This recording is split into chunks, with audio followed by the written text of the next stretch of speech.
Hello बच्चों, मेरा नाम अरविंद गुप्ता और हम लोग लाइफ प्रोसेसेस चैप्टर स्टार्ट किए हुए हैं। इसलिए उसका फोर्थ पार्ट है। हम लोग लास्ट वीडियो में मैंने आप लोगों को बताया था कि मैकेनिज्म फोटोसिंथेसिस कैसे होता है।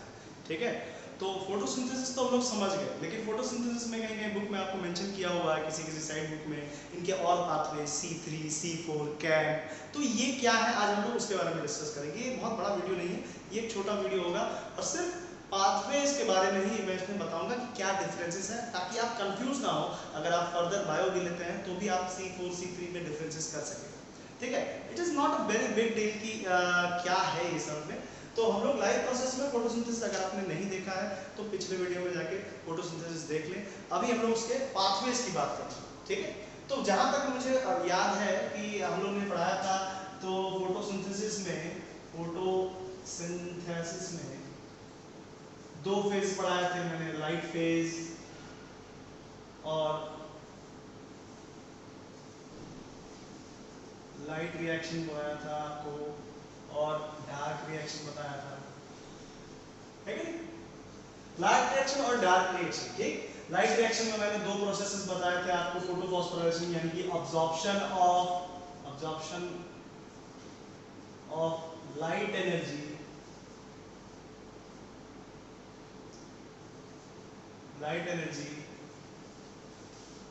into and convert into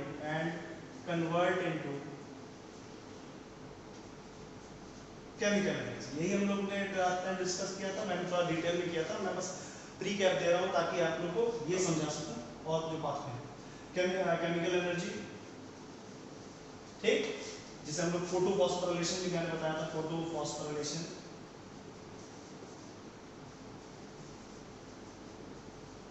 और दूसरा पढ़े थे हम लोग फोटोलाइसिस, जिसमें स्प्लिटिंग ऑफ वाटर मॉलिक्यूल होता है, जिसमें प्रोटॉन निकलते हैं, ऑक्सीजन निकलता है एंड इलेक्ट्रॉन्स निकलते हैं, है कि नहीं? तो we are discussing all those things. तो हमने लाइट फेज में पढ़ा absorption of light energy and convert into chemical energy and photophosphorylation जिसको हम लोग कहते हैं, और दूसरा प्रोसेस पढ़ा फोटोलाइसिस। ठीक है, फोटोफॉस्फोराइलेशन से हमें दो प्रोडक्ट मिले, NADPH और ATP। मैंने आप लोगों को बताया था, अगर आप फिर से नहीं देखे हैं तो जाके इसको समझिए। ठीक, और ये दोनों बाई प्रोडक्ट पे आपका केल्विन साइकिल चलता है, केल्विन साइकिल। तो बेटा आप लोग को ये बता दूं कि C4, C3 सब में केल्विन साइकिल तो जरूर होता है, ठीक है, लेकिन उसमें कुछ कुछ बदलाव आते हैं ड्यू टू ज़ेरोफाइटिक या एरिड कंडीशन। बाहरी एटमॉस्फेयर की वजह से इनके अंदर कुछ मॉडिफिकेशन होता है। सारा प्रोसेस ऐसे ही होता है, केल्विन साइकिल भी ऐसे ही होता है, बट केल्विन साइकिल में कुछ कुछ प्रोसेसेस जो होते हैं उनमें कुछ दिक्कतें आने लगती हैं, जिसकी वजह से ये एडाप्टेशन किया गया। ये एडेप्टेशन प्लांट्स किए हैं। और तो मैं आपको एक चीज बता दूं, फोटोसिंथेसिस जो प्रोसेस है वो ऐसे ही होता है, इसमें कोई भी चेंजेस नहीं होंगे, लेकिन सिर्फ इसके और इसके जो इस लाइट प्रोसेस से डार्क प्रोसेस के बीच का जो टाइम होता है या उसके बीच में जो प्रोसेसेस होते हैं उसमें माइल्ड चेंजेस होते हैं, जिसकी वजह से इन्हें कैटेगराइज कर दिया गया है C3, C4 साइकिल में। तो हम पाथवेज में आज डिस्कशन करेंगे C3 साइकिल क्या होता है, सिर्फ डिस्कशन करेंगे क्योंकि 10th में आपको इसके बारे में ज्यादा पूछा नहीं गया है। जस्ट फॉर योर क्यूरियोसिटी ये मैं आपको अलग से पाथवे बता रहा हूं, ठीक है, अगर आपके अंदर क्यूरियोसिटी है तो C3, C4 कैम साइकिल बहुत इजी से समझेंगे, ज्यादा डिटेल में नहीं जाएंगे, लेकिन फिर भी इतने डिटेल में जाएंगे कि आपको ये समझ में आ जाए कि हाँ भैया है क्या, क्यों डिफरेंशिएट किया गया है। ठीक है, तो बहुत ही आसान है इसको समझना। चलो C3 साइकिल समझते हैं। तो C3 साइकिल इसी साइकिल को कहते हैं जिसमें कि ऑब्जॉर्प्शन ऑफ लाइट और NADPH बन रहा है, ATP बन रहा है, फोटोलाइसिस हो रहा है, इलेक्ट्रॉन्स जा रहे हैं फोटो सिस्टम में, फिर डार्क साइकिल में केल्विन साइकिल हो रहा है, रूबिलोज बिसफॉस्फेट में कार्बन डाइऑक्साइड ऐड हो रहा है in the presence of rubisco, और कार्बोक्सिलेशन हो रहा है, फिर उसी में रिडक्शन हो रहा है जिसमें NADPH और ATP की जरूरत पड़ती है, एंड देन रीजनरेट होकर वो वापस RUB को बनता है ताकि नया साइकिल टू चलता है। तो C3 cycle is this, whatever you are starting in this photosynthesis, it is C3 cycle. But in the condition where the arid or zerified condition, जहाँ पे लाइट की इंटेंसिटी बहुत ज़्यादा है, जहाँ टेम्परेचर बहुत ज़्यादा है, जहाँ पे पानी की अवेलेबिलिटी जो है वो बहुत कम है, वहाँ पे पौधे क्या करते हैं, अपने अंदर सडन चेंजेस कर देते हैं। ठीक है, तो मैंने आप लोगों को C3 साइकिल में बताया था कि लीफ की स्ट्रक्चर जो एनाटॉमी बताई थी लीफ की, वो कैसी थी। यहाँ पे हम लोग एपिडर्मिस था, क्यूटिकल लेयर, एपिडर्मिस, पेरिसेट सेल्स, याद होगा आपको। अगर याद नहीं है तो एक बार जाकर देख लीजिए वीडियो। ठीक है, फिर आपको मेसोफिल सेल्स बताए थे जिनके बीच में एयर स्पेस होते हैं, और फिर बताया था कि स्टोमाटा है, और स्टोमाटा जो है उसी से एक्सचेंज ऑफ गैस होता है। तो ये हम लोगों ने डिस्कशन किया था लास्ट टाइम। ठीक, तो C3 साइकिल में तो नॉर्मल है, ये जो मेसोफिल्स होते हैं ये अनअरेंज फॉर्म में रहते हैं, ये बस कहीं ज्यादा जुड़े हुए, कहीं ये, इनका कोई अरेंजमेंट नहीं होता है, ये बस ऐसे फैले हुए रहते हैं, और इनके बीच जो इंटरसेलुलर स्पेस होता है वही हमारा एयर शेप हो जाता है, जिसमें कार्बन डाइऑक्साइड आता है और जाता है। ठीक है, लेकिन मैंने आप लोगों को स्टोमाटा के बारे में भी कुछ चीजें बताई थी। स्टोमाटा जो है इसमें एक्सचेंज ऑफ गैसेस होते हैं, लेकिन एक स्टोमाटा ही वो लेयर है जिससे ट्रांसपीरेशन भी होता है।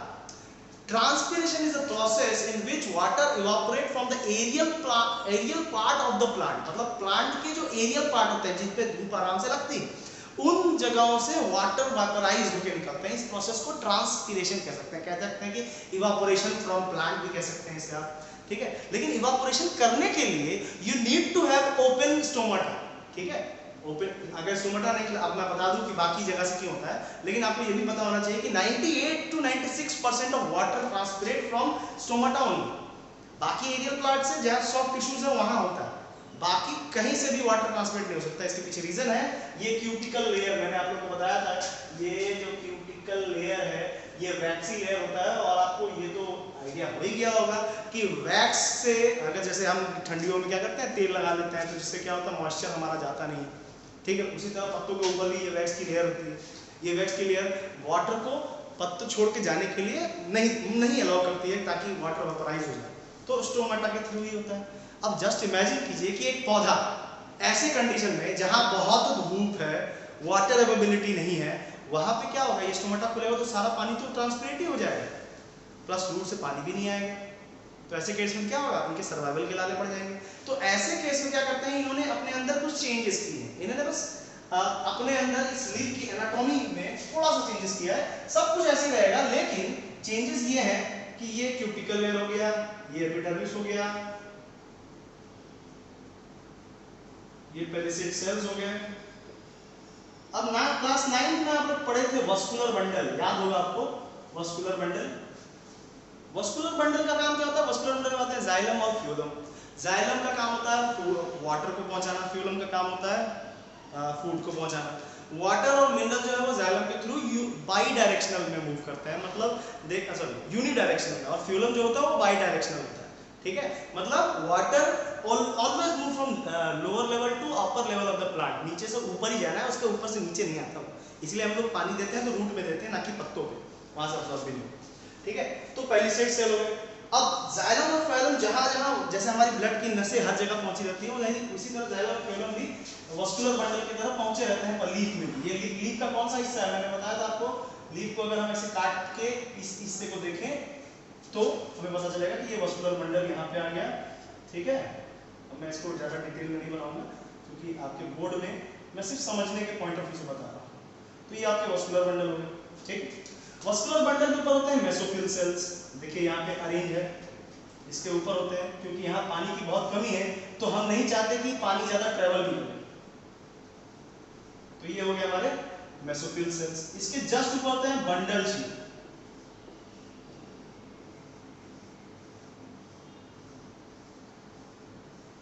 ये मैं आपको इसलिए बता रहा हूं ताकि आपको C4 साइकिल बता सकूं क्या है। ठीक है, तो इस अरेंजमेंट ऑफ लीफ को हम लोग क्रेंज एनाटॉमी कहते हैं। क्या कहते हैं, क्रेंज एनाटॉमी। मतलब अगर हम C4 की बात करें और कैम की बात करें तो वहां क्रेंज एनाटॉमी होता है। मतलब लीफ को अगर हम ऐसे करके काट के ये वाला हिस्सा देखें तो आपको जो C3 साइकिल है उस C3 साइकिल वाले C3 प्लांट्स जिन्हें कहते हैं, जिनके C3 साइकिल होते हैं, उन प्लांट्स को C3 प्लांट्स कहते हैं। ठीक है, उनमें लीफ अरेंजमेंट कुछ ऐसा होगा, मेसोफिल ऐसे स्कैटर्ड रहेंगे, they are not in arranged form, उनके बीच इंटरसेलुलर स्पेस जो है वो मेजरेबल नहीं होगा, कहीं ज्यादा कहीं कम ऐसा। लेकिन इसके केस में ये इंटैक्ट रहता है। ठीक है, और वस्कुलर बंडल से चिपके हुए होते हैं। ये मेसोफिल सेल्स हो गए, और ये हो गया आपका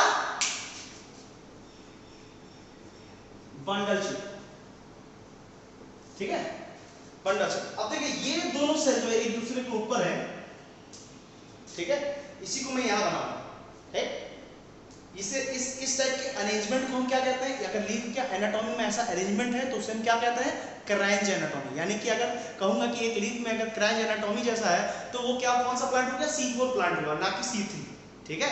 बता रहा हूं what is the main difference, अभी मैकेनिज्म पे उतरते हैं, ठीक है। अब पहली बात तो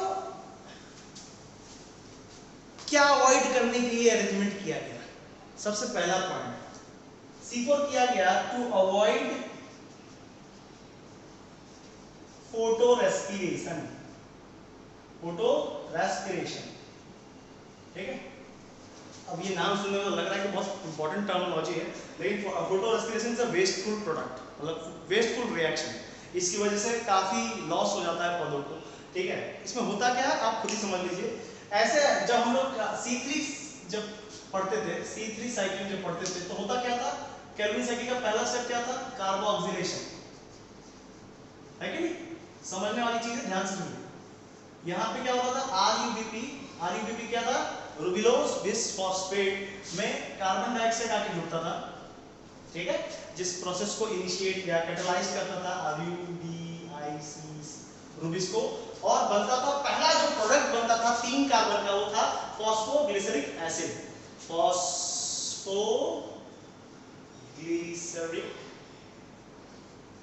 एसिड, फॉस्फोग्लिसरिक एसिड। अब फॉस्फोग्लिसरिक एसिड जो है, फॉस्फोग्लिसरिक एसिड जो है ये 3 कार्बन मॉलिक्यूल है, ये कितना था 5, ये कितना था 1, ये दोनों मिले तो कितना हुआ 6। तो जब पहला रिएक्शन जब कार्बोक्सिलेशन होता है फॉस्फोग्लिसरेट के बाद फॉस्फोग्लिसरेट, तो ऐसा कुछ होता है, तो यहाँ पे 2 फॉस्फोग्लिसरिक एसिड बनता है, ठीक है।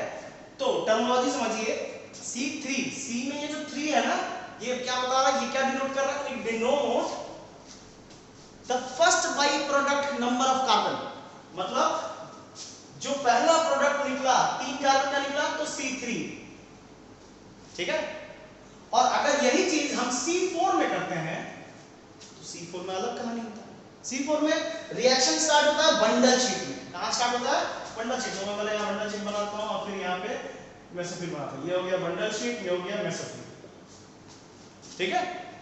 अब बंडल शीट में क्या होता है कि यहां पे आते हैं, यहां पे आता है फॉस्फोइनॉल,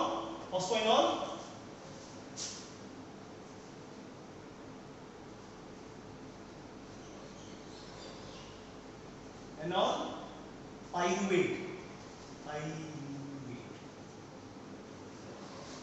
ये एक 3 कार्बन मॉलिक्यूल है, इसके साथ आके कार्बन डाइऑक्साइड जुड़ेगा, इसके साथ आके कार्बन डाइऑक्साइड जुड़ेगा, और यहाँ पे फॉस्फोइनॉल पाइरुवेट कार्बोक्सिलेज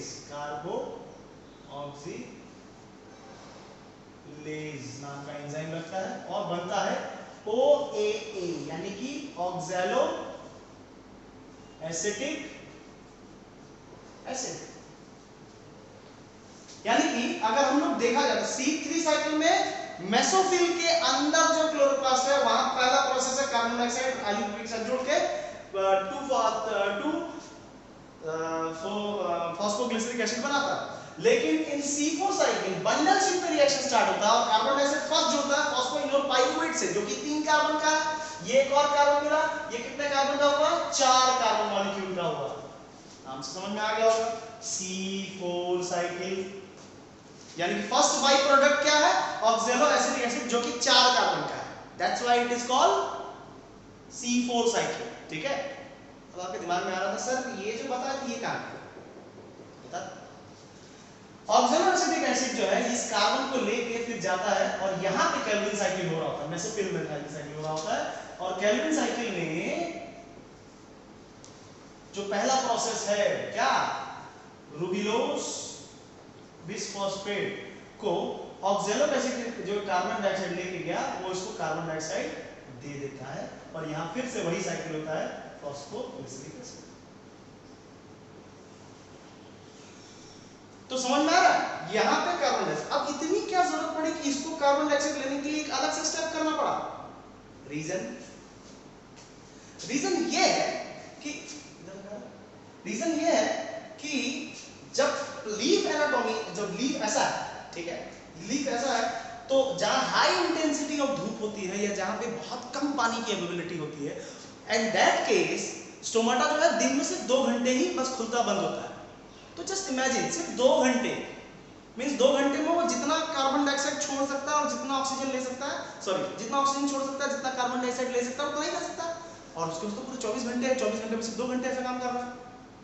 तो इस दौरान होता क्या है, ये जो बीच बीच में जो एयर कैविटी है, यहाँ पे कार्बन डाइऑक्साइड जो आया वो तो यूटिलाइज हो गया इनमें, सॉरी इसकी बात कर रहा हूँ, यहाँ जो कार्बन डाइऑक्साइड आया वो तो यूटिलाइज हो गया और ऑक्सीजन की मात्रा यहाँ पे ज्यादा होगी क्योंकि फोटोसिंथेसिस हो रही है। फोटोसिंथेसिस होने की वजह से ऑक्सीजन की मात्रा यहाँ ज्यादा है, कार्बन डाइऑक्साइड की कम। तो ऐसे केस में क्या होता है, जब कार्बन डाइऑक्साइड की मात्रा बहुत कम हो जाती है तो RUBP जो है इन C3 साइकिल, RUBP जो है वो ऑक्सीजन को लेने लगता है, और जब ऑक्सीजन को लेता है तो मैंने आपको बताया था कि RUBP खुद 5 कार्बन का होता है, अगर वो ऑक्सीजन से लेता है तो भी वो 5 ही कार्बन का रहेगा। तो क्या वो 2 फॉस्फोग्लिसरिक एसिड दे पाएगा? नहीं दे पाएगा, है कि नहीं? तो ऐसे केस टू अवॉइड ऑक्सीजन का हाई कंसंट्रेशन, ये क्या करते हैं, फॉस्फोइनोल पाइरुवेट को रखते हैं, और ये बड़ा चूजी किस्म का है, ये सिर्फ कार्बन डाइऑक्साइड के साथ ही बाइंड होगा, ऑक्सीजन से इसकी सब नफरत चलती है, ठीक है। तो पाइरुवेट, फॉस्फोइनोल पाइरुवेट जो है कार्बन डाइऑक्साइड को लेगा। अब मान लीजिए कि बहुत कम कार्बन डाइऑक्साइड बचा है तो भी ये कार्बन डाइऑक्साइड को ही लेगा, ऑक्सीजन को नहीं लेगा। अगर ऑक्सीजन ले लेता है तो फोटो रेस्पिरेशन कहलाएगा, यानी कि अगर फोटो रेस्पिरेशन को डिफाइन करना है तो RUBP प्लस ऑक्सीजन कर दीजिए, वो फोटो रेस्पिरेशन कहलाता है, और it is a wasteful process.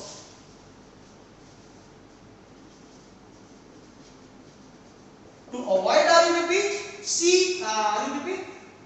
C4 cycle initiate होता है, और यहाँ पे फॉस्फोइनोल पाइरुवेट, मैंने कहा कि ये इसकी एफिनिटी खाली कार्बन डाइऑक्साइड को जोड़ने की है, ऑक्सीजन को जोड़ नहीं सकता। तो चाहे उस सैक में, उस एयर सैक में कितना भी कार्बन डाइऑक्साइड कम हो जाए, ये कार्बन डाइऑक्साइड को ही लेंगे, ऑक्सीजन को नहीं। तो मेरे ख्याल से समझ में आया, मैं एक बार फिर से रिपीट कर देता हूँ उसको, कैसे कैसे क्या हो रहा है।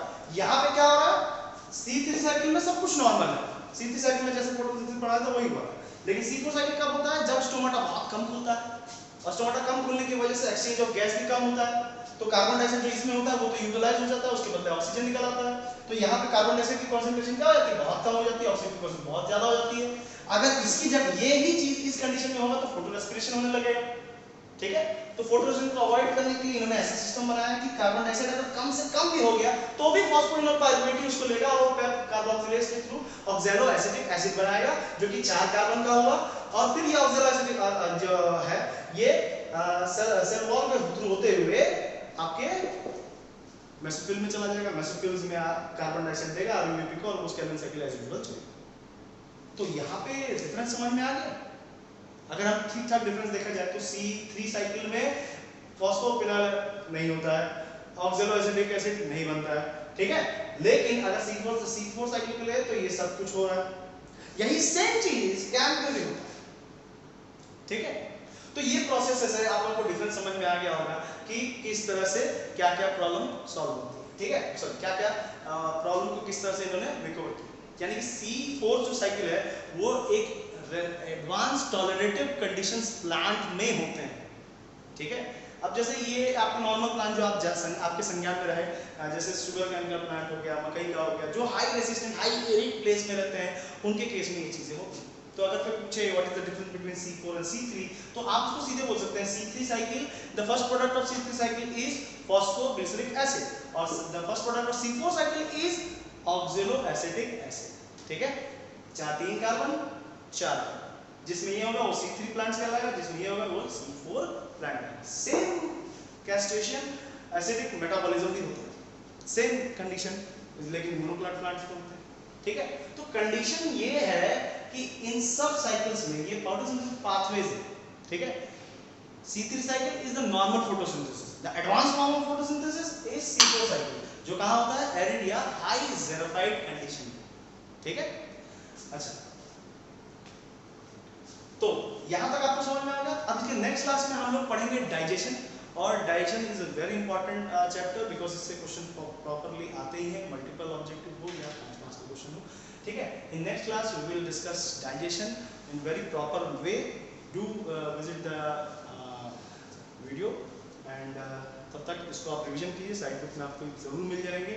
और अगर कोई डाउट हो तो प्लीज़ कमेंट करें तो हमें समझ में, ठीक है। For that thank you.